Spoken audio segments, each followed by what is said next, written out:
is coming.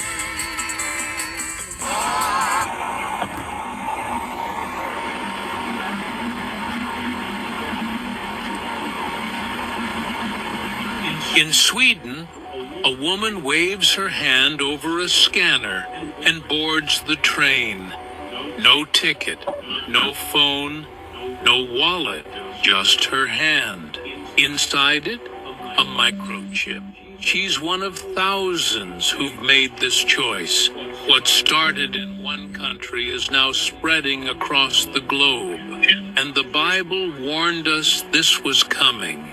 Most people think the mark of the beast is something far off in the future, something that will happen during obvious end times, something we'll see coming from miles away. They're wrong. The technology isn't coming. It's already here. And it's not being forced on people. They're lining up to get it.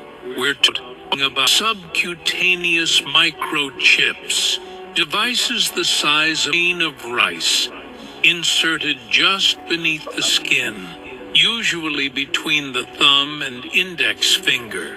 A quick injection, less painful than a vaccine, and it's done. Permanent, always with you. These chips do what used to require. She's smiling because she doesn't know the scriptures. And I want to give all praises, glory, and honor to Yahweh, Ba'ashem, Yahushai, Ba'ashem Rakakwadash. Double honors to the elder apostles and the elders of Great Millstone who rule well and teach well through the Spirit. And a mighty shalom to the hopeful elect in the same Spirit, Lord willing as a whole, that you all continue in sound doctrine. And shalom to the Akwaf, the sister of this faith and this truth. Lord willing that you continue to pursue your lot, which is being a loving and silent and virtuous wife. And Lord willing, this edifying lesson through the power and spirit of Yahweh Hashem Yahushai. You know, I'm just adding my 2 cents to the point of the Motb. You know, and I'm gonna use the one little precept that I used in my live that got cut in Ezekiel the 7th chapter, because you know the end is here where we're able to see the sense of these prophecies, and the one major one is the Motb, the mark of the beast. So I actually went to ask ChatGPT a question. The scriptures say that, you know, you won't be able to buy and sell unless you have the mark. But it's people out here saying that the mark of the beast is spiritual, the actual mark. To buy and sell, the actual mark, the charagma, is spiritual. And then you got others saying it's sin. Okay? Us over here, starting with the apostles, a Great Millstone, Apostle Tahar on down, we teach that the mark of the beast, that Motb, is physical, right? Especially when you look at the Greek word charagma, or the 666, you know, a number of man, which is high size stigma. And stigma, when you look that up, it goes into puncture or prick, right? Prick, right? The same as the needle that we seen in this little clip that Apostle Tahar was showing of them to put that device in. And Sweden, right, which already was pushing, you know, or promoting this digital device, okay? Because a lot of Jake think that this is not out. It is out, but to be mandatory throughout the whole globe, it's not.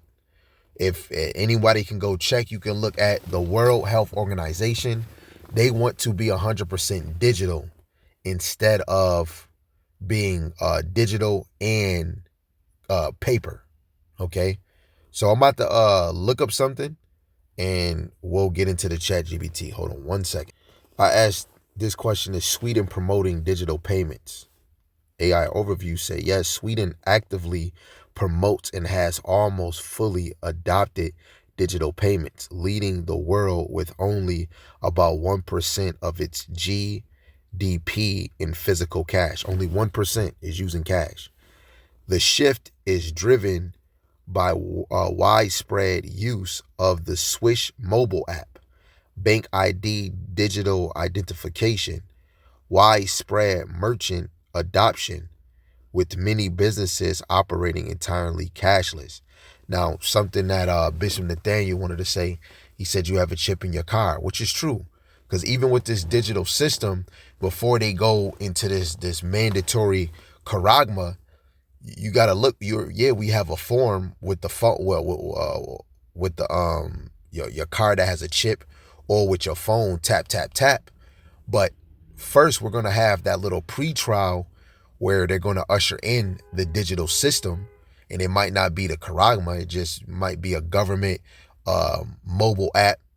Boom, boom, boom. However they start it, and then eventually it's going to be the final process, which is the charagma. Which in other videos, if I have that or not, I don't think on this phone, where they tell you that when they make this device, they're going to use the 6G.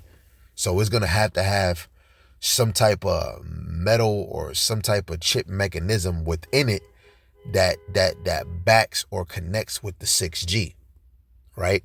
But it's way bigger than you think. So again, Sweden, only 1% is using physical cash. So they can be easy to what you call it, switch right over to full digital, because only 1% is already using cash. Make it make sense. Okay, I'm gonna ask another question. Don't want to get too deep.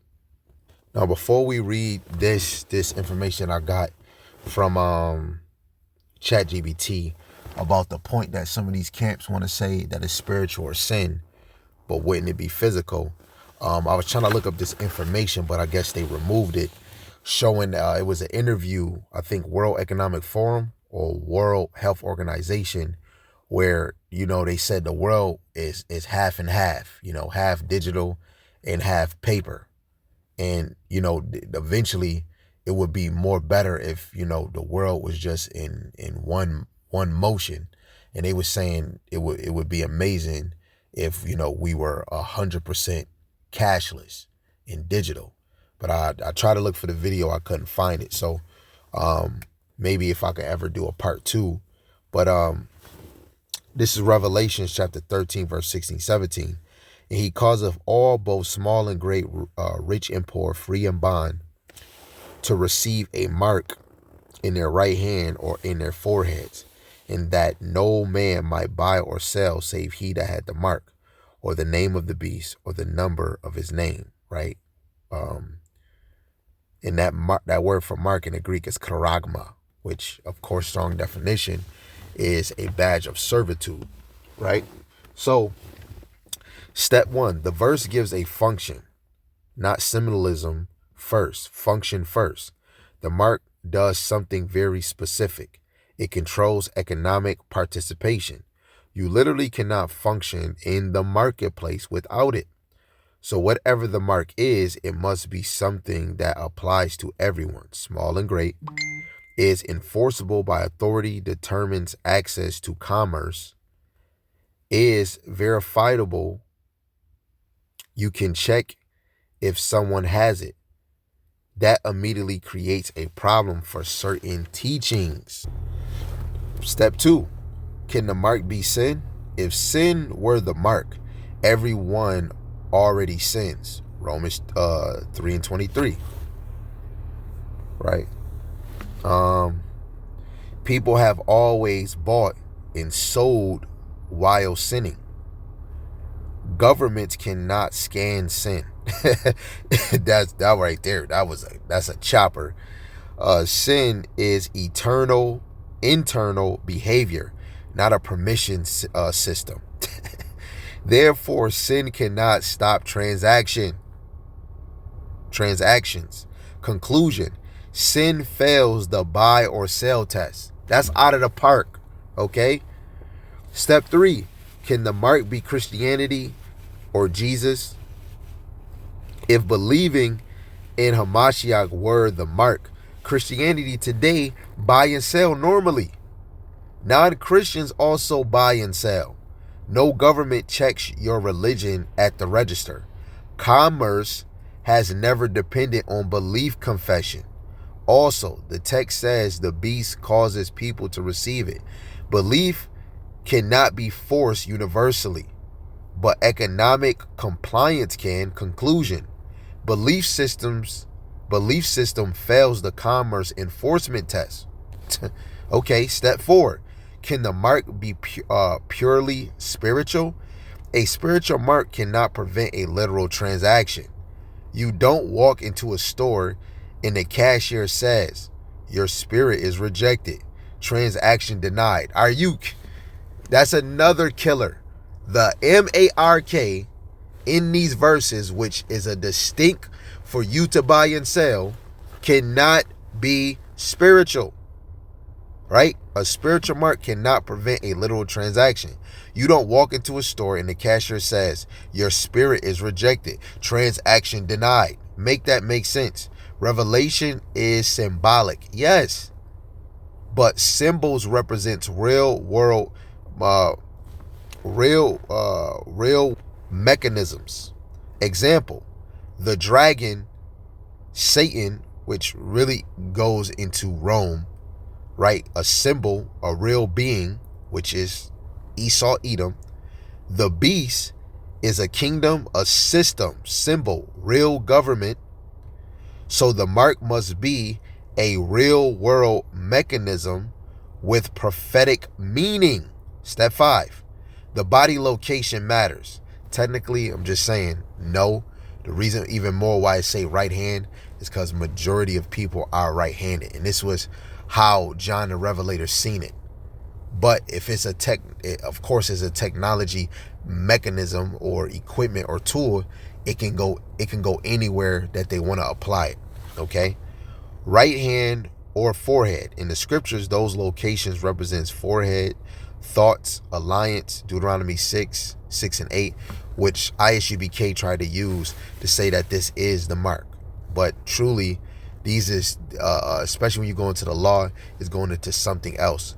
In Revelation 13, we speaking about this beast, this kingdom, these rulers that's going to initiate these things using their miracles. What miracles do they have on this side? One of them is technology. Okay? Hand, action, obedience. So it affects loyalty and activity. But notice, Israel's law in Deuteronomy was symbolic, yet Revelation's mark controls economic physically. So you can't use that Deuteronomy 1. Even certain camps use the Ezekiel 9 and 4, speaking about the mark. Mark them that sigh and cry. That's a Hebrew word for thawah. That is a spiritual mark, right? A mark of exemption from judgment. You can go look it up. Meaning, spiritual meaning plus physical implementation. Step 6, the key phrase, he causeth. Revelation 13:12, he exerciseth all the power of the first beast before him.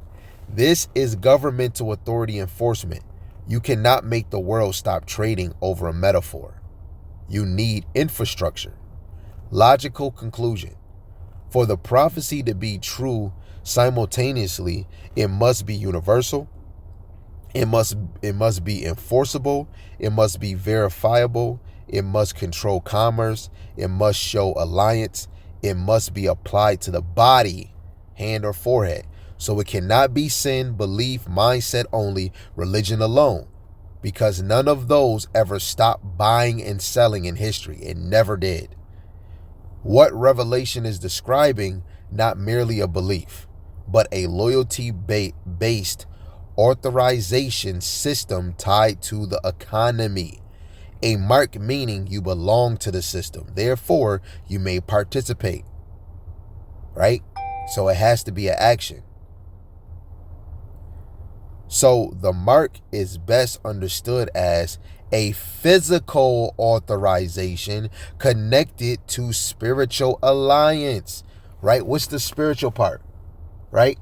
To worship the image. Worship, of course, it is spiritual, but this worship in this beast is not the same as worshiping the Heavenly Father. Worship going to bow down, right? To obey, be submissive to. Okay? Physical mechanism, spiritual submission, right? Revelations 13 and 15, right? Let me Let me get that real quick. Revelations 13:15. It says, and he had power to give life unto the image of the beast, that the image of the beast should both speak and cause that as many as would not worship the image of the beast should be killed. Right? This is the so-called spiritual point. Right? To worship the image, which the image is going into the system. Right? The image is the reflection of the rulers. Right? It's their system. Let's see what this worship. Strong's G 4352. Proskuneo. Proskuneo. We could have probably got the Hebrew word.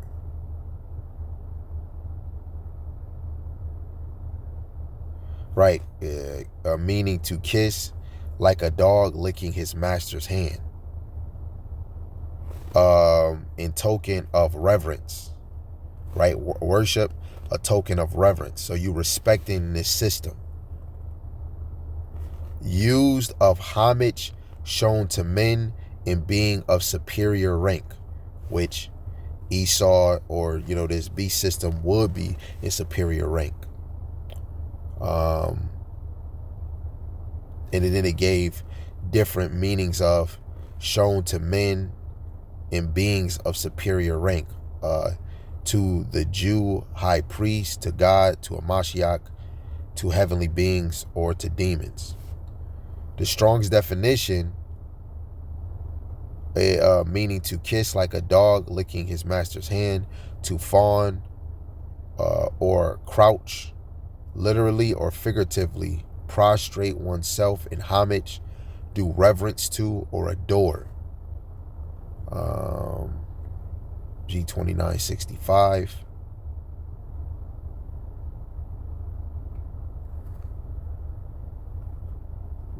G4314.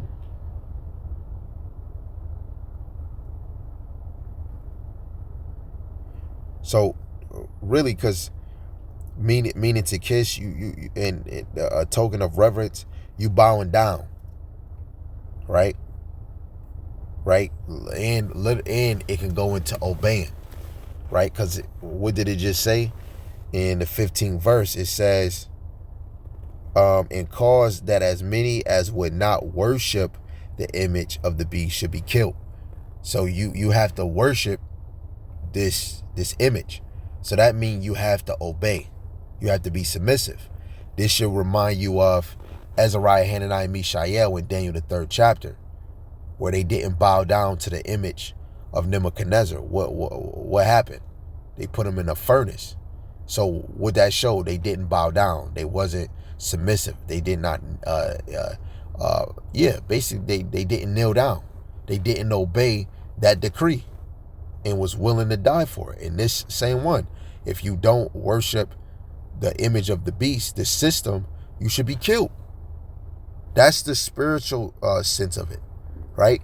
But the physical is the buying and selling. That's a physical transaction.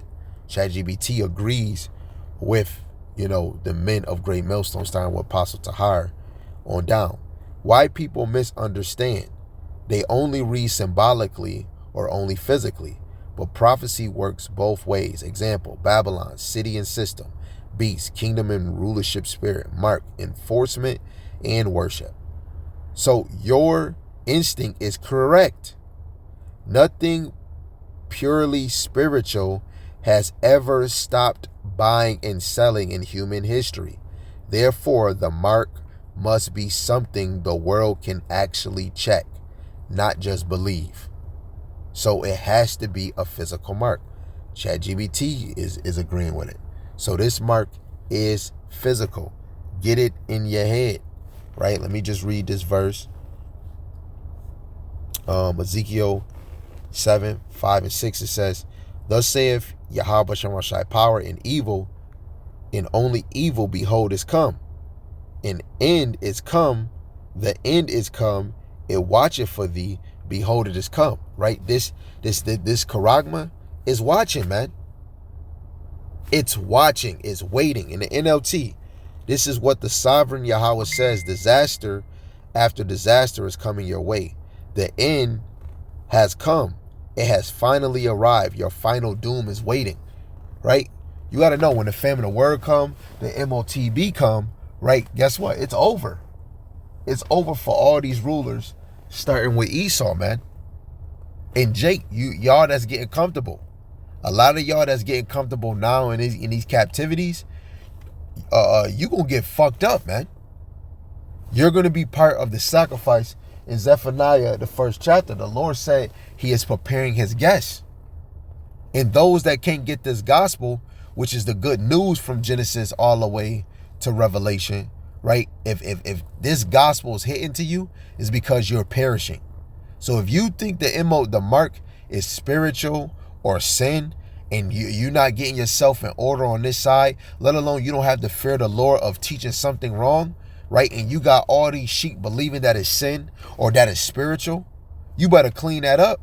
Like Hassan say, so what's going to happen if I am teaching a lie? You shoot, you Lord willing, you got enough time to correct it.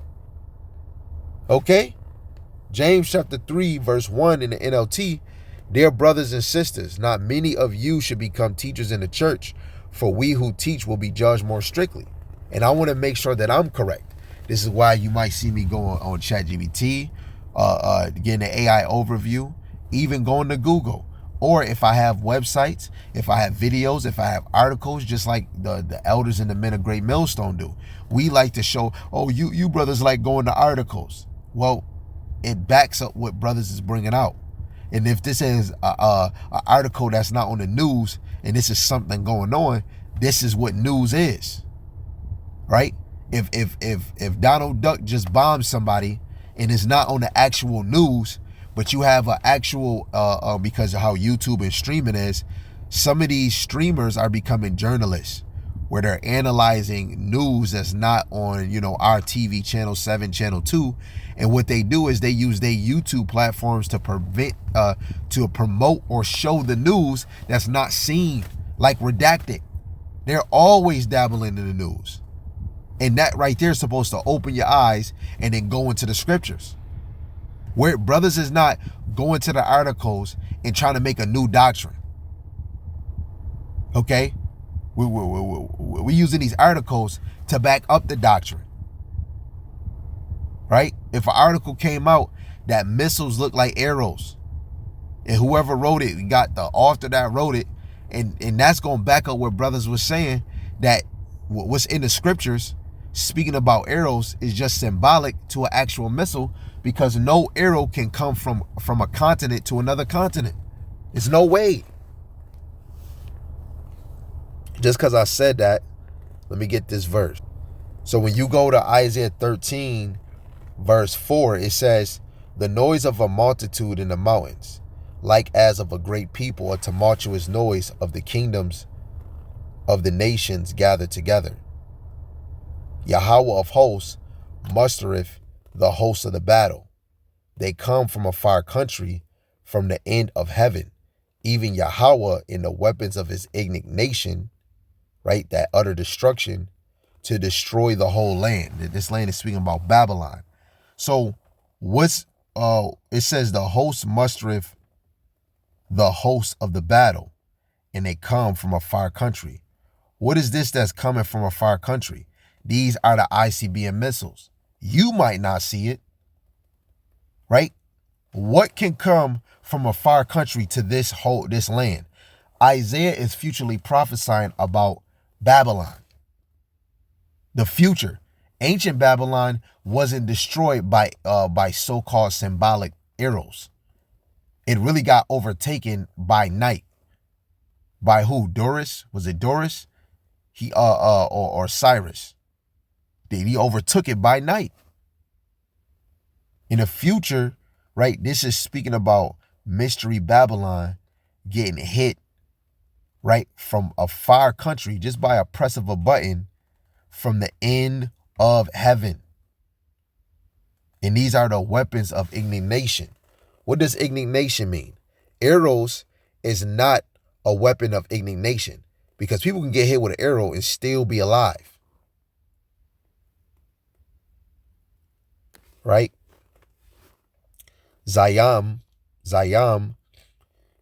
indignation is anger, rage.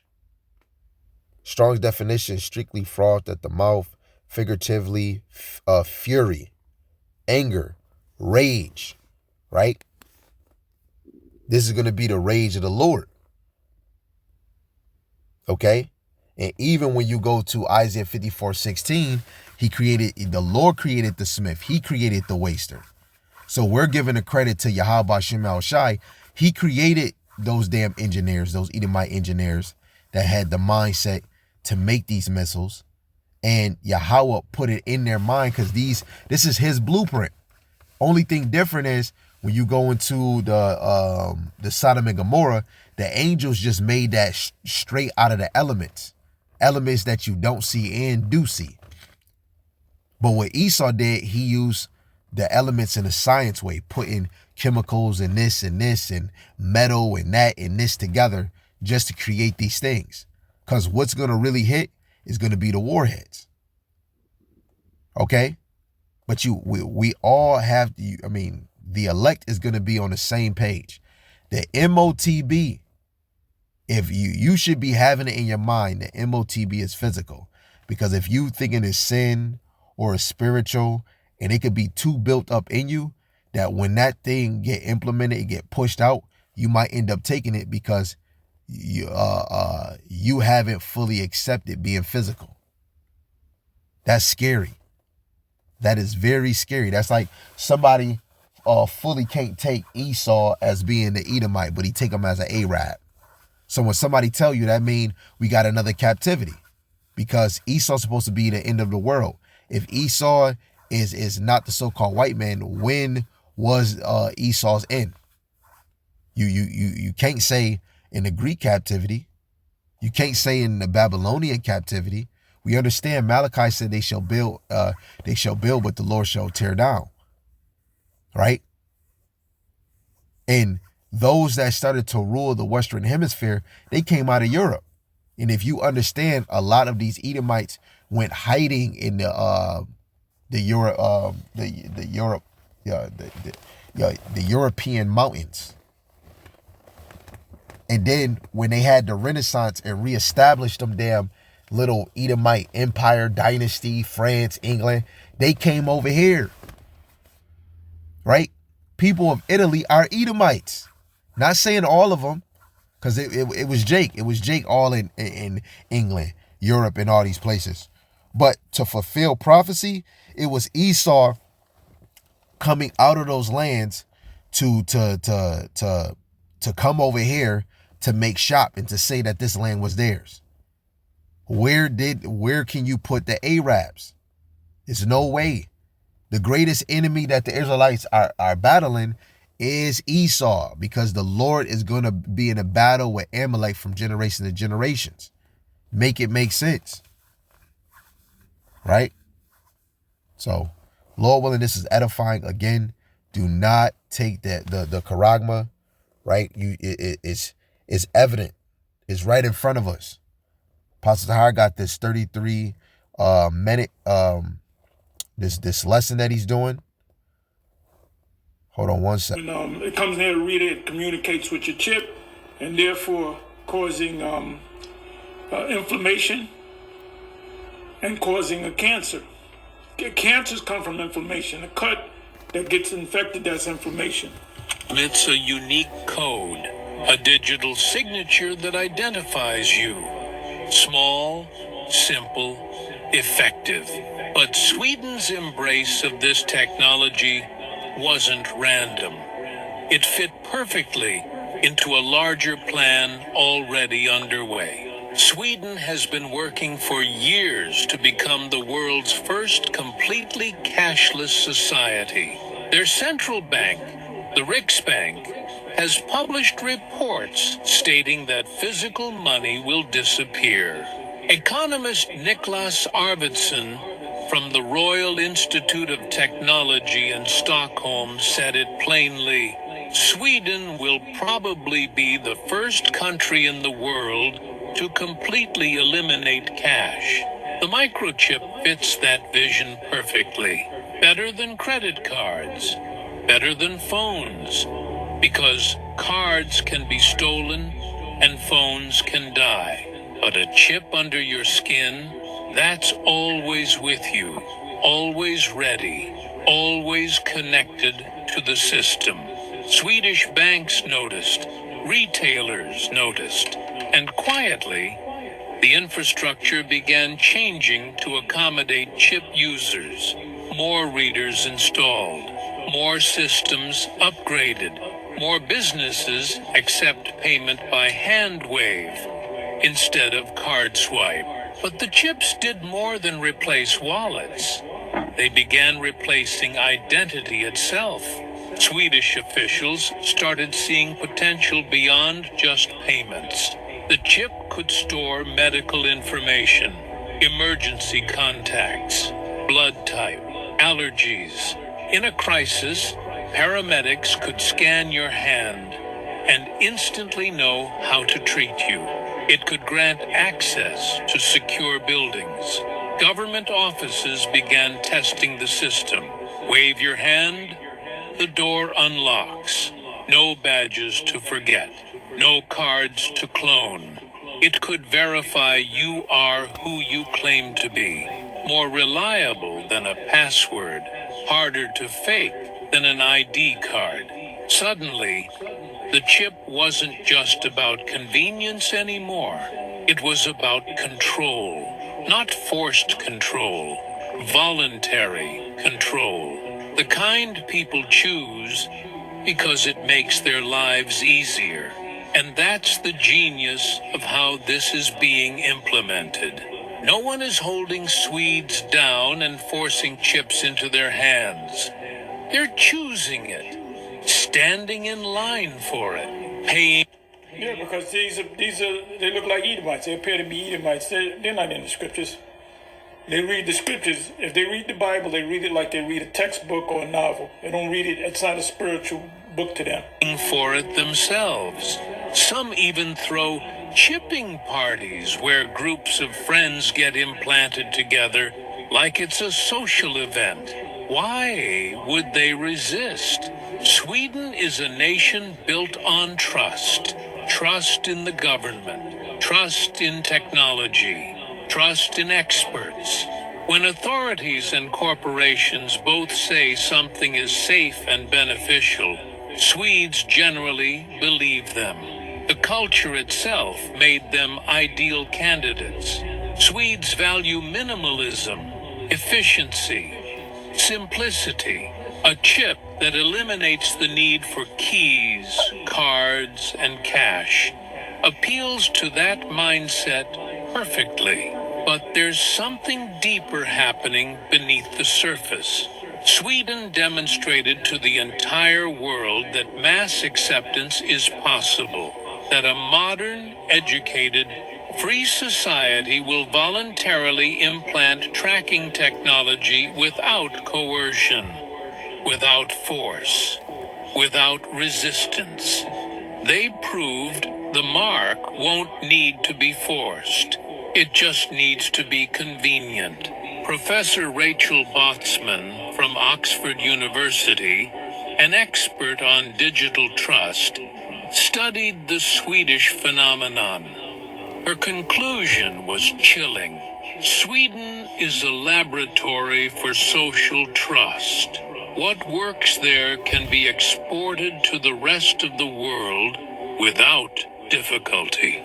Sweden opened the door, and other nations were watching carefully, especially those who saw potential beyond convenience, those who saw control. While Sweden normalized the chip among ordinary citizens. And just a quick response, if you understand Sweden and Switzerland, I believe that they are connected to NATO. Let's fact check that. Salaki, it's not Switzerland, but it's Sweden. Yes, Sweden is a member of NATO. It officially joined the alliance as the 32nd member in March 7th, 2024. The reason why I wanted to say this because a thought came to mind. because this is a whole organization. This is a whole system. America is not the only one working in the midst. America is a corporation. It's a business. The elites, those that truly control America, run the world, don't live in America. America is a business. This is where they make money from. They make money off of this land, but they don't live here. So when you understand that this system, when you go into Revelations 13, it's going to be Babylon that's going to push it, but it's going to be by the system as a whole, because the system is ran by the higher ups, starting with Esau, Edom, and they're going to push it, and it's going to sprout through through their beast system, wherever is that. Because we see if Sweden only 1% is using cash now, that's part of NATO. That helps promote it. It doesn't matter. Oh, it's not promoted in America. It doesn't. Hey, look, if it's in NATO and you got China over there, they doing digital things too. It's a race. It's a race for those things. It's a race for chips. It's a race on who can actually go 100% digital. But these little points that's happening in Sweden, it's more of a green light for the other members of NATO, right? Those that are connected with the system as a whole. It allows that light bulb, like, okay, they got it. Okay, what are we going to do over here? The Lord is just getting things ready in order to bring it forth. Now, we could finish this, but Lord willing, this was edifying. I want to give all praises, glory, and honor to Yahweh Ba'Shem El Shai, Ba'Shem Rakakwadash. Double honors to the elder apostles and the elders of great millstone who rule well and teach well through the Spirit. A mighty shalom to the hopeful elect that are scattered four corners of the earth in the same spirit, Lord willing, as a whole. Y'all all continue in sound doctrine. And shalom to the aqua, the sister of this faith and this truth. And Lord willing, this was an edifying and encouraging lesson through the Spirit. How much more evidence do you need?